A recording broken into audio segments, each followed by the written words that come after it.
Hello everyone, this is Parul. Welcome back to my channel. I hope कि आप सभी की प्रिपरेशन अच्छी चल रही होगी। So today we will cover chapter 5 of class 6 NCERT history, kingdoms, king and early republic. So how some man became ruler. आज के टाइम पे लीडर कैसे बनते हैं? Bye voting. वोट दे के हम चुनते हैं और फिर वो लीडर बनते हैं। बट पहले लीडर कैसे बनते थे? पहले लोग लीडर को कैसे चूज करते थे? So around 3000 year ago some men became recognised as a raja by performing big sacrifice. तो 3000 ईयर एगो जब कोई भी राजा रिकॉग्नाइज, मतलब किसी भी पर्सन को एज अ राजा जब हम रिकॉग्नाइज करते हैं, दैट मीन्स कि वो परफॉर्म करता है बिग सेक्रीफाइस। मतलब सेक्रीफाइस में मतलब घी, ग्रेन, जो भी हम सेक्रीफाइस करते हैं वो बहुत ज्यादा, उसमें वो बहुत ज्यादा में वो करता है, मतलब बहुत ज्यादा बड़ा सेक्रीफाइस करता है वो। द अश्वमेध और horse sacrifice was one such ritual. So Ashvamedha के बारे में आपने सुना ही होगा, और हॉर्स सेक्रीफाइस एक रिचुअल था। A horse was let loose to wander freely and it was guarded by Raja's men. If the horse wandered into the kingdom of other Raja and they stopped, they had to fight. जो horse था उसको freely छोड़ दिया जाता था, और मतलब उसको गार्ड कौन करता था? जो राजा के जो भी मैन थे, आर्मी जो भी लोग रहते थे। अगर जो हॉर्स है वो अदर राजा, मतलब दूसरे जो राजा उनके किंगडम में चला जाता है, तो उन्हें उससे लड़ाई लड़नी पड़ती थी। If they allowed the horse to pass, और अगर वो जो राजा है उस हॉर्स को मतलब वहां पे आने से नहीं रोकता था, अलाउ कर देता था, तो दैट मीन्स कि उसने उसको एज अ राजा एक्सेप्ट कर लिया है। It mean that they accepted that raja who wanted to perform sacrifice was stronger than him. उसने वो ये चीज एक्सेप्ट कर ली कि जो राजा, ये हॉर्स जिसने हॉर्स को फ्रीली छोड़ा है, उसके सेक्रीफाइस को जो परफॉर्म कर रहा है वो उससे ज्यादा स्ट्रांग है। तो वो इस चीज को एक्सेप्ट कर लेता है और अलाउ कर देता है कि हॉर्स वहां आ घूम सकते हैं। So these rajas were then invited to sacrifice. और फिर उसके बाद जो बाकी जो राजा होते हैं, जो अलाउ कर देते हैं और जो एक्सेप्ट कर लेते हैं कि उससे वो जो सेक्रीफाइस कर रहे हैं वो ज्यादा स्ट्रॉन्गर है, तो जो सेक्रीफाइस कर रहे हैं वो सभी राजाओं को इनवाइट कर देते for the sacrifice, which was perform by specially train priest, जो कि एक प्रीस्ट के द्वारा परफॉर्म किया जाता है। Who were rewarded the gift, उनको फिर रिटर्न में गिफ्ट भी दिए जाते हैं। And the raja who organise the sacrifice was recognised as being powerful, और जो राजा होते थे जिन्होंने ये सेक्रीफाइस को ऑर्गेनाइज किया है वो बहुत ज्यादा पावरफुल होते थे, उन्हें बहुत ज्यादा पावरफुल माना जाता था। And all those who came brought gift for him, और जो लोग भी वहां पे आते थे वो उनके लिए गिफ्ट लेके आते थे। Raja was a central figure in these ritual. He often had a special seat, a throne or a tiger skin. जो राजा थे उनका हमेशा से एक इम्पोर्टेंस रहता था वहां पे, और उनके लिए अलग अलग से सीट भी रहती थी। Who was his companion in the battlefield and witnessed his exploit, chanted tale of his glory. His relatives, especially his wife, son, had to perform a variety of minor rituals. फिर वही है कि miners जो भी छोटे मोटे और rituals होते थे, उनके फैमिली मेंबर्स भी इसको उसको परफॉर्म करते थे। The other rajas were simply spectators who had to sit and watch the performance of sacrifice. और जो भी ये सेक्रीफाइस होते थे, मतलब कि जो राजा होते थे वो घी, ग्रेन, हॉर्स, इन सब चीजों का सेक्रीफाइस करते थे, और प्रीस्ट ये सारी चीजें परफॉर्म, मतलब ये सब कुछ कराते थे। अभी भी आप जैसे घरों में देखो, जब कथा वथा होती है तो ये सारी चीजें यूज होती हैं, और जो पुजारी लोग होते हैं वो पूजा वूजा कराते हैं, तो सेम ऐसे ही होता था कि सेक्रीफाइस करते थे। और जो भी अदर राजा हुआ करते थे वो देखते थे, बैठते रहते थे वहां पे और देखते थे सारी परफॉर्मेंस को।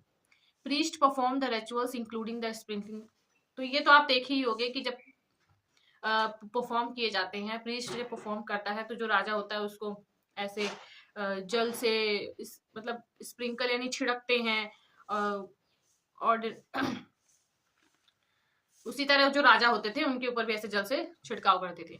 The ordinary people, the wish और वैश ऑल्सो ब्रॉड गिफ्ट। और जो बाकी जो एक नॉर्मल जो ऑर्डिनरी पीपल होते थे, विश और वैश्य, मतलब कि वैश्या, वो भी गिफ्ट लेके आते थे। And some people such as those who were regarded, और जो जिन्हें हम शूद्र की तरह रिगार्ड करते थे by the priest, were excluded, वो इन रिचुअल्स में पार्टिसिपेट नहीं कर सकते थे। तो वैश्य जो थे वो कुछ आ सकते थे, वो गिफ्ट लेके आते थे, बट जो शूद्र थे उन्हें अलाउ नहीं था वहां पे आना, रिचुअल्स में आना। फिर वर्ण है, तो देयर आर 4 स्पेशल कैटेगरीज, नेमली ब्राह्मण, क्षत्रिय, वैश्य और शूद्र। ब्राह्मण को ये माना जाता था कि वो स्टडी करते हैं, टीच करते हैं वेदास को और सेक्रीफाइस को परफॉर्म करते हैं और गिफ्ट को रिसीव करते हैं। क्षत्रिय को ये माना जाता था कि वो बैटल्स फाइट करते हैं, मतलब लड़ाइयां लड़ते हैं और लोगों को प्रोटेक्ट करते हैं। वैश्यास को माना जाता था कि वो फार्मर्स थे, हर्डर्स थे और ट्रेडर्स से व्यापार करते थे। शूद्रास को ये माना जाता था कि वो लोगों की सेवा करते हैं, सर्व टू अदर 3 पीपल। जो भी ये 3 ग्रुप है, ब्राह्मण, क्षत्रिय, वैश्य, वो उनकी सेवा करते हैं, वो उनको सर्व करते हैं थे। अभी आपको आपके बुक में एक पेंटेड ग्रेववेयर दिख रहा होगा, प्लेट एंड बाउल। ये मोस्ट कॉमन वेसल्स था जो कि पेंटेड ग्रेववेयर से बनी हुई थी। These are extremely fine to touch with a nice smooth surface. ये हमें मिला हुआ था, जिसमें माना जाता है कि हम इस पे फूड को सर्व करते थे। द जनपद, अब जनपद क्या है? पहले चैप्टर में इसके पहले वाले चैप्टर में हमने देखा था कि पीपल्स को डिफरेंट हम वे में रिकॉग्नाइज करते हैं, जैसे कि विश और जना। तो ये जो जनपद है ये जना से आया है। तो raja who perform this big sacrifice were recognise as being raja of janapada rather than jana. तो जना हम पहले रिकॉग्नाइज करते थे, जना से क्या बना? जनपद, जहाँ पे लोग रहते हैं और उसका राजा रिकॉग्नाइज हमने किसको किया? जो बहुत बड़ी बिग सेक्रीफाइस जिन्होंने परफॉर्म करी, जिनको हमने राजा माना, तो उनको हमने कैसे रिकॉग्नाइज किया? राजा ऑफ जनपद। द वर्ड जनपद लिटरली मीन्स द लैंड। तो जनपद का मतलब क्या है? एक लैंड वेयर, जहाँ पे जना है, एंड सेटल, जहाँ पे ये हमने पिछले चैप्टर में पढ़ा है कि विश और जना से हम पीपल को रिकॉग्नाइज करते हैं, और जना जहाँ पे सेटल डाउन होते हैं, मतलब जहाँ पे रहते हैं, तो वो जो लैंड है उसको हमने क्या बोला? जनपद। और जनपद के राजा कौन थे? जो राजा बिग सेक्रीफाइस करते थे। कुछ इम्पोर्टेंट जनपद भी मैप में दिखाए गए हैं। Archaeologist have exhibited a number of settlement in these जनपद। तो आर्कियोलॉजिस्ट है, उन्होंने जनपद में बहुत सारे सेटलमेंट्स की खोज की है, जैसे कि पुराना किला इन दिल्ली, हस्तिनापुर नियर मेरठ के पास जो हस्तिनापुर है, अतरंजी खेड़ा नियर इटाह, जो कि last 2 are in Uttar Pradesh. They found that people lived in huts. उन्होंने ये खोजा कि जो लोग हैं वो हट्स में रह रहे हैं, कैटल्स को रखते हैं और अभी बाकी और एनिमल्स को भी डोमेस्टिकेट करते हैं, वैरायटी ऑफ क्रॉप्स को भी उगाते हैं, जैसे कि rice, wheat, barley, pulse, sugar cane, sesame and mustard. They made earthen pots, मिट्टी के बर्तन भी बनाते हैं। Some of these were grey in colour, कुछ जो पॉट्स हैं वो ग्रे कलर में है, कुछ रेड में है, और एक जो स्पेशल टाइप की पॉटरी होती थी वो पेंटेड ग्रे वेयर की होती थी। So as is obvious from the name, these grey pots had pattern design. तो जो ग्रे पॉट्स होते थे उनमें डिजाइन बने होते थे, यूजली सिंपल लाइन और जियोमेट्रिक, जैसे रेक्टेंगल, ट्रायंगल शेप में, ट्रायंगल लाइन बनाना ट्रायंगल की, तो simple line and geometric pattern के इसमें डिजाइन बने होते थे। अब आते हैं महाजनपद। महाजनपद क्या है? About 2500 year ago, some जनपद became more important than other। तो 2500 year ago हम देखते हैं कि कुछ जो जनपद थे वो कुछ जनपद से ज्यादा इंपॉर्टेंट हुए, बहुत ज्यादा इंपॉर्टेंट हो गए, और जो जनपद बहुत ज्यादा इंपॉर्टेंट हो गए उनको हमने क्या माना? महाजनपद। Some of these are shown on map 4। आप मैप में भी महाजनपद दिया हुआ है, important janapada and mahajanapada and cities. So most mahajanapada had a capital city, और जिनको हम महाजनपद मानते थे उनके पास कैपिटल सिटी होती थी, और बहुत सारे जो थे वो फोर्टिफाइड होते थे। दैट मीन्स कि एक वुड की यूज वॉल होती थी, वॉल मतलब दीवार होती थी, ब्रिक्स और स्टोन का यूज किया जाता था, मतलब कि जैसे कि एक एरिया है जिसको चारों तरफ से हमने लकड़ी के दीवार से और ब्रिक स्टोन वुड के दीवारों से हमने उसको कवर किया है। सो फोर्थ वॉर क्या होता था कि कभी कभी अटैक होने का डर होता था, तो प्रोटेक्शन के लिए वो हम कवर करते थे। तो वो जो कुछ महाजनपद थे वो फोर्टिफाइड थे। कुछ जो साइट्स आप इंपॉर्टेंट देख रहे हो जैसे कुरु हो गया। It is also likely that some rulers wanted to show, और फोर्टिफिकेशन इसलिए भी करते थे कि कुछ जो रूरल्स थे वो चाहते थे कि वो रिच दिखे, पावरफुल दिखे। They were by building really large tall and impressive wall around their cities. तो अपनी सिटीज के चारों तरफ वो लंबी दीवार और एक इम्प्रेसिव मतलब कि स्टोन ब्रिक्स वुड की वॉल खड़ी करते थे। तो प्रोटेक्शन के लिए तो एक था कि हाँ प्रोटेक्शन के लिए खड़ी कर रहे हैं कि अटैक होते थे, लेकिन रिच दिखने के लिए या फिर पावरफुल दिखने के लिए भी वो ये सब चीजें करते थे। So also in this way, the land and the people living inside the fortified area could be controlled more easily by the king. और ये भी देखा जाता था कि जो लोग मतलब जो कवर था उसके जो अंदर जो लोग सिटीज में रहते थे वो उनको बहुत आसानी से जो राजा थे वो कंट्रोल कर लेते थे। So building such a huge wall required a great deal of planning. Thousands, if not lakhs of bricks or stone had to be prepared. तो इतनी बड़ी लार्ज बिल्डिंग खड़ी करने के लिए प्लानिंग की जरूरत होती थी और लैक्स ऑफ ब्रिक और स्टोन की भी जरूरत होती थी जिनको प्रिपेयर किया जाता था। So this in turn meant enormous labour. और जब ये सारी चीजें करते थे बिल्डिंग मतलब खड़ी करते थे उसे प्रिपेयर करने में प्लान करने में टाइम लगता था और लेबर्स की भी अब जरूरत थी। तो thousands of man women and children, तो बहुत ज्यादा रिसोर्स हो गया, लेबर्स हो गया, सारी चीजों की जरूरत थी। जब आप इतनी बड़ी बिल्डिंग खड़ी कर रहे हो तो इन सारी चीजों की जरूरत पड़ती है। And resource had been found for all this. Kaushambi में आपके सामने एक इमेज होगी कौशाम्बी की जहाँ पे फोर्टिफिकेशन वॉल दिख रही होगी। तो this is picture of remain of wall made of brick. ये पिक्चर है जो रिमेन मतलब कि वॉल जो टूट फूट गई उसकी जो रिमेन्स है। तो दिख रहा है कि वो ब्रिक से बना है और प्रेजेंट डे इलाहाबाद फाउंड हुआ है, present day Allahabad Uttar Pradesh. A part of it was probably built. और ये मतलब ये देखा गया कि ये जो वॉल है ये 2500 ईयर एगो बनाई गई थी। तो ये कौशाम्बी में है fortification wall. The new rajas now began maintaining armies. फिर जो और नए राजाज आए उन्होंने क्या स्टार्ट किया, आर्मीज को मेंटेन करना स्टार्ट किया, सोल्जर्स को मेंटेन करना स्टार्ट किया, उन्हें सैलरी भी देने लगे और maintain by the king through out the year. सारी चीजों को मेंटेन करने लगे आर्मीज, उनको सैलरी सारी चीजें होने लगी। Some payment were probably made using punch mark coins. और जो वो पेमेंट देते थे वो किस में यूजुअली देते थे, पंच मार्क कॉइन्स में देते थे।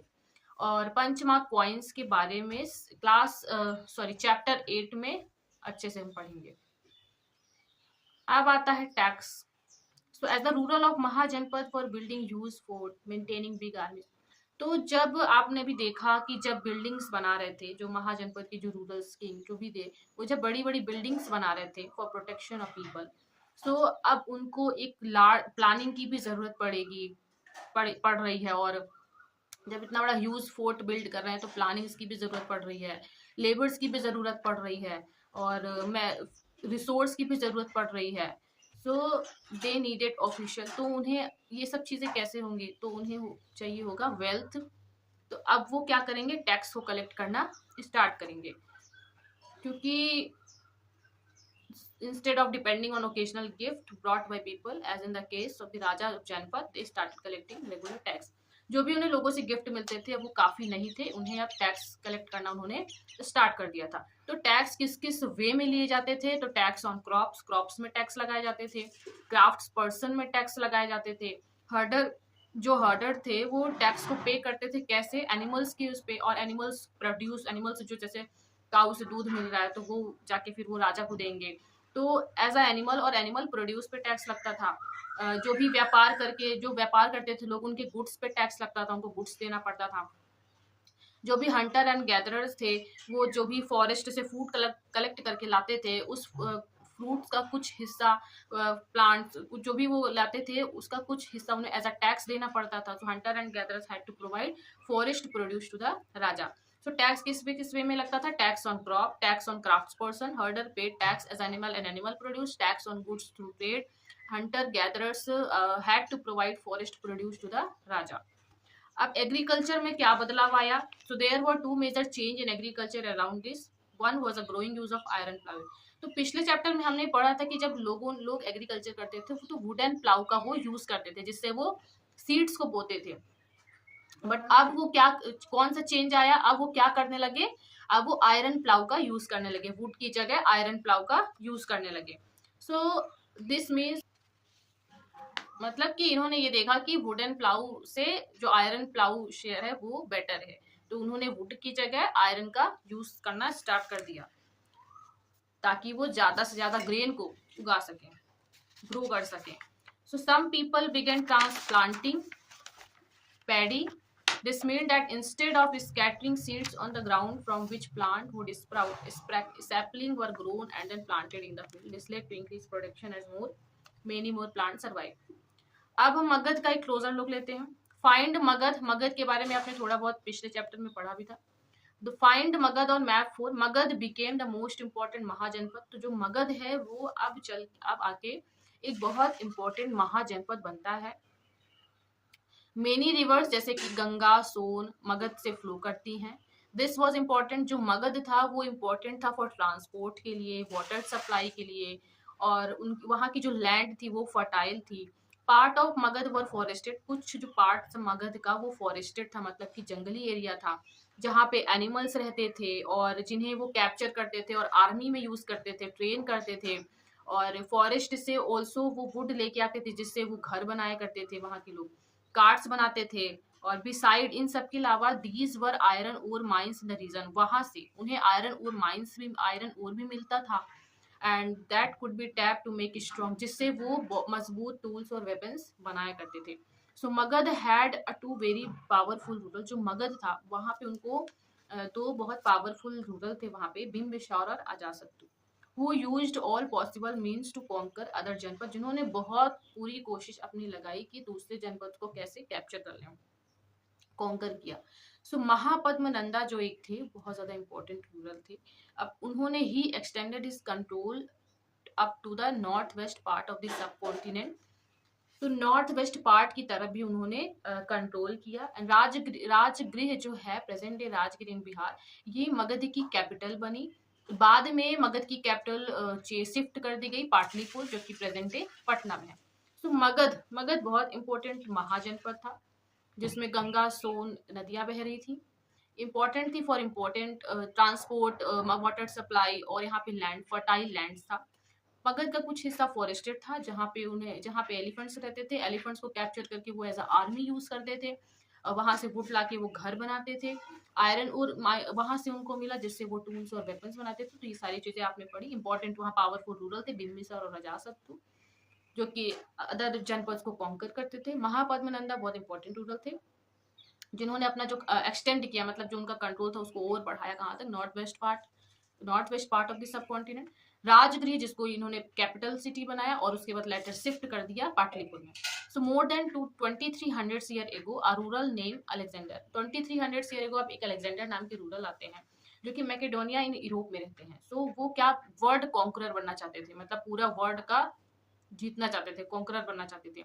Of course he didn't conquer the world, उन्होंने ऐसा बिल्कुल नहीं किया, वर्ल्ड को कॉन्कर नहीं कर पाए, बट उन्होंने इजिप्ट के कुछ पार्ट को और वेस्ट एशिया के पार्ट को कवर कर लिया। So and came to India, और फिर वो इंडिया आए। सो कहाँ पहुंचे, ब्यास नदी के किनारे। So when he wanted to march further eastward, जब वो ईस्टवर्ड की तरफ और बढ़ना चाहे, उनके जो सोल्जर्स उन्होंने रिफ्यूज कर दिया। क्यों? दे वर स्केर्ड, वो डरे हुए थे। They had heard that rural of India had vast army, क्योंकि उनके जो सोल्जर्स उन्होंने ये सुना था कि जो इंडिया की आर्मी है वो बहुत वास्ट है, वहां पे बहुत सोल्जर्स हैं, एलिफेंट है। सो वो डर गए थे और डर के कारण वो ईस्ट साइड नहीं मूव किए। अब एक और जो हम जानेंगे, वज्जी। सो वाइल मगध बहुत important powerful kingdom, Vajji was with its capital, एक वज्जी भी है जिनका कैपिटल है Vaishali Bihar, was under a different form of government जिन्हें हम गणा और शंग बोलते हैं, गण और शंग। तो जो वज्जी है वो भी बहुत इंपॉर्टेंट है जिसकी कैपिटल है वैशाली बिहार, ये भी डिफरेंट फॉर्म ऑफ गवर्नमेंट के अंदर आते हैं। यहाँ पे क्या था, गणा और शंग। सो इन गणा और sangha there were not one but कई सारे यहाँ पे रूरल्स थे, और जो भी यहाँ रूरल्स थे उन्होंने कैसे जानते हैं, एज अ राजा। सो ये जो राजा थे वो रिचुअल्स को साथ में परफॉर्म करते थे, एंड ऑल्सो ये एक असेंबली ये बनाते थे जहाँ पे यहाँ लोग कुछ किसी भी टॉपिक पे डिस्कस करते थे, डिबेट करते थे और अपना डिसीजन लेते थे।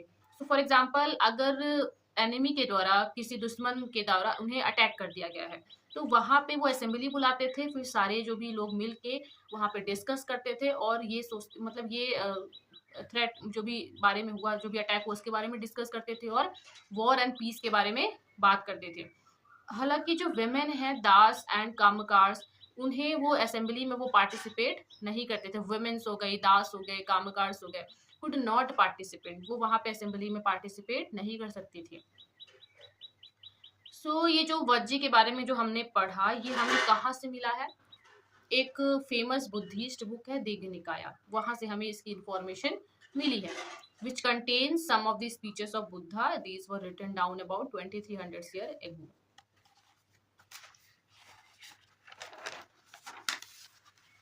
Vajji women were not held by force or capture. Chaitya yani local shrines were maintained in both town and village.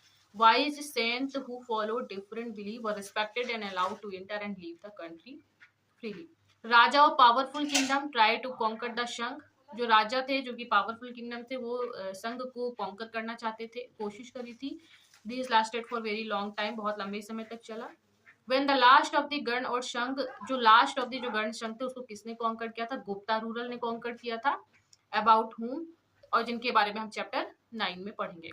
सो यही था आपका चैप्टर 5। आई होप कि आप सभी को चैप्टर 5 समझ में आया होगा, और नेक्स्ट वीडियो में आगे के चैप्टर हम कवर करेंगे। Thank you so much.